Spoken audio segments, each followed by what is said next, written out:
This is the Unintentional ASMR book club.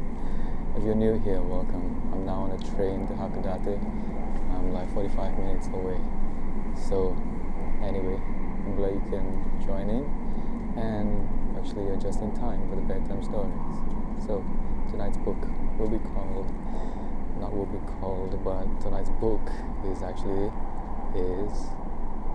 titled Where the Crawdads Sing. So this is a novel by Delia Owens. So this will be part 1 of this reading. So let's begin. Part 1, The Marsh. Prologue, 1969. Marsh is not swamp.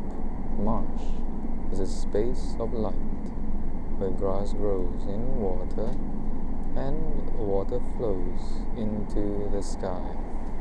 Slow-moving creeks wander, carrying the orb of the sun with them to the sea, and long-legged birds lift with unexpected grace, as though not built to fly, against the roar of 1,000 snow geese.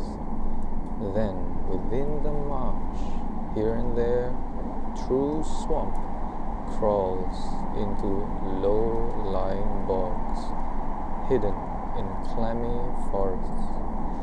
Swamp water is still and dark, having swallowed the light in its muddy throat. Even night crawlers are diurnal in this lair. There are sounds, of course, but compared to the marsh, the swamp is quiet because decomposition is cellular work. Life decays and reeks and returns to the rotted duff, a poignant wallow of death begetting life. On the morning of October 30, 1969, the body of Chase Andrews lay in the swamp, which would have absorbed it silently, routinely, hiding it for good. A swamp knows all about death and doesn't necessarily define it as tragedy, certainly not a sin. But this morning, 2 boys from the village rode their bikes out to the old fire tower, and in the 3rd switchback spotted his denim jacket. 1 March 1952. The morning burned so August hot, the marsh's moist breath hung the oaks and pines with fog. The palmetto patches stood unusually quiet, except for the low, slow flap of the heron's wings lifting from the lagoon. And then Kia, only 6 at the time, heard the screen door slam. Standing on the stool, she stopped scrubbing grits from the pot and lowered it into the basin of worn-out suds. No sounds now but her own breathing. Who had left the shack? Not Ma. She never let the door slam. But when Kia ran to the porch, she saw her mother in a long brown skirt, kick pleats nipping at her ankles, as she walked down the sandy lane in high heels. The stubby-nosed shoes were fake alligator skin, her only going-out pair. Kia wanted to holler out, but knew not to rouse Pa. So she opened the door and stood on the brick and board steps. From there, she saw the blue train case Ma carried. Usually with the confidence of a pup, Kia knew her mother would return with meat wrapped in greasy brown paper or with a chicken head dangling down. But she never wore the gaiter heels, never to her gaze.